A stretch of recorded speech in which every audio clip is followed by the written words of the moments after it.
You guys are in for such a treat. This next comedian, it's his very first summer here, but I feel like he's been here forever. He's treated us to musical performances. He has the confidence of a man 100 times his age. Keep it going for none other than Alejandro Christensen. Gotta lower this mic.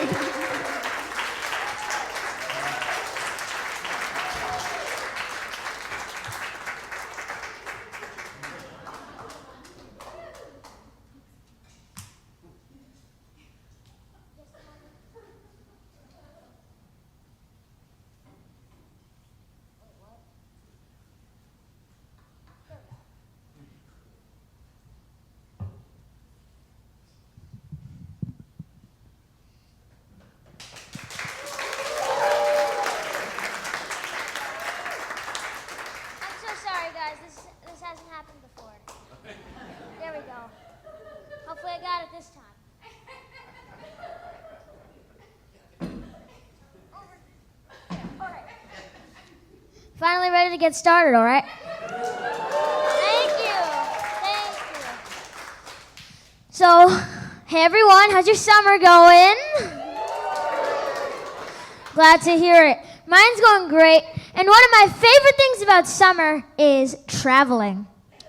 And there was this one summer where me and my family went to Sedona, Arizona. And it's a really great place for hiking. It's just a really great place overall. And our family, we're really big on taking like long walks, but we're not really the hiking type. But still, we were going for like a nice hike. It was nice.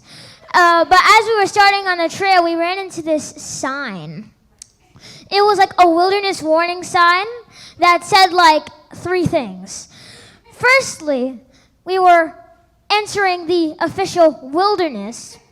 And the hotel was not responsible for anything, and I mean anything, that happened on the trail in the wilderness. The second thing it said was a warning for all of the potential wildlife we could run into, such as coyotes, rattlesnakes, and even bears. Now, the bear was by far the most spooky to us because of what the next part of the sign said. Which was, if you see a bear, don't run. What? Excuse me? Fight the bear! I couldn't take a bear. My family probably couldn't take a bear. Although, I do take karate. So, we went on the hike, and the whole time I was like freaking out. And I was like, maybe we should have brought like a bear fighting kit. And then I thought over it after, and I was like, what would I put in a bear fighting kit? I mean, I bring a gear bag to my karate class, right? So, like, maybe I could use, like, my sparring gloves. Like, I probably can't beat the bear with my bare hand. But maybe with the gloves I can knock out the bear?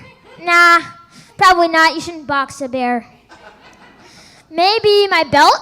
That's important, right? I could show it off. Like I'm almost a black belt, maybe. Maybe I could use that as a lasso. Maybe I'm in a rodeo or something. Nah, never done a rodeo before. That would probably not go well. There's a number of other things I could do with a belt. I mean, I could strangle the bear. I could spank the bear if it's been a bad bear. No, I don't think any of that thing is gonna work. I have an especially bad feeling about spanking a bear. But I know what I'm actually going to put in that bear kit. Someone who can actually fight a bear. I wonder if he'd fit in the kit. Anyway, that's not important. So, anyway, we did the hike. We got out okay. We didn't see any bears. So that is my summer travel story. But another thing that I love about summer is staying home in the summer. And one of my favorite things to do when I'm staying at home in the summer is summer cleaning. And for those of you out there wondering, it's just like spring cleaning, but sweatier. And one of those things that I never throw out in my summer cleaning is my gratitude jar. Now, who here knows what a gratitude jar is? Raise your hand. You there? You're not raising your hand. Now I have to explain it. gratitude jar is basically when you write things you're grateful for on a slip of paper, and then you put it in a jar, and then when you're feeling lousy, you take one of them out, you read it, and it makes you feel better. Yeah. And so I was thinking recently, what would happen if you had the opposite invention? The catastrophe jar, everybody. Now hear me out. It's like the opposite of the gratitude jar. Instead of writing things that you are grateful for and putting them in the jar, you write horrible things that could happen to you and putting it in the jar so that whenever you feel a little bit too happy-go-lucky, you take one out and it raises your awareness, makes you more careful, and it prevents bad things from happening to you. So here's an example from my own life. It happened recently. So I'm playing this game on my iPad, right? And I'm scoring really well on it. And so once I finish with it, I'm very happy, but then I have to go do my violin practice. And so the piece I'm working on right now, it's rather sad. And because I was distracted with my happy thoughts from the game, I butchered the song. Yes, I'm admitting that. Yes, I did it a huge disservice.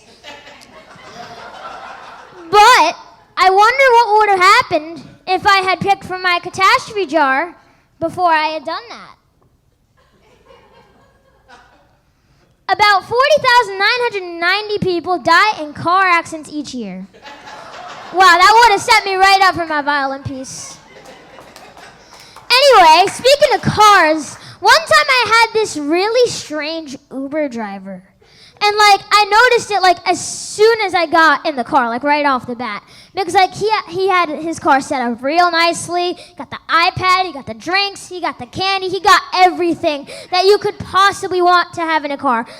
You want it, it's there. It was almost like a Nick Jr. set, exploded in this guy's car or something. And it just kept getting weirder and weirder. First he offered me candy, and of course I said no because don't take candy from strangers, kids. That's rule 101 of not doing things with strangers. And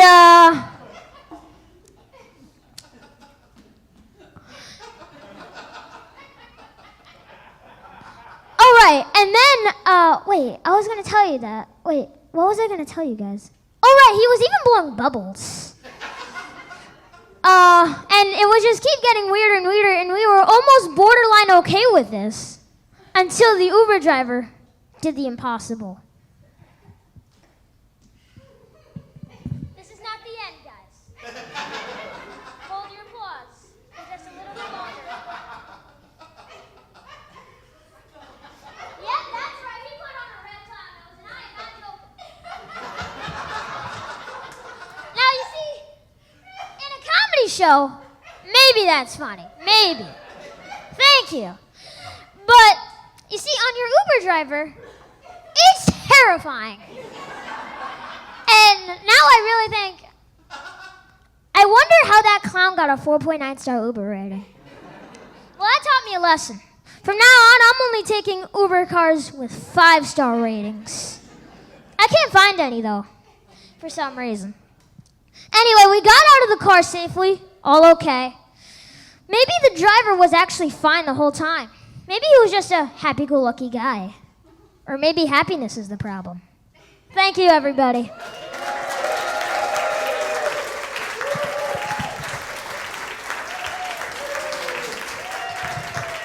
You guys, keep it going for Alejandro. What can I say? He has the confidence of a much older man.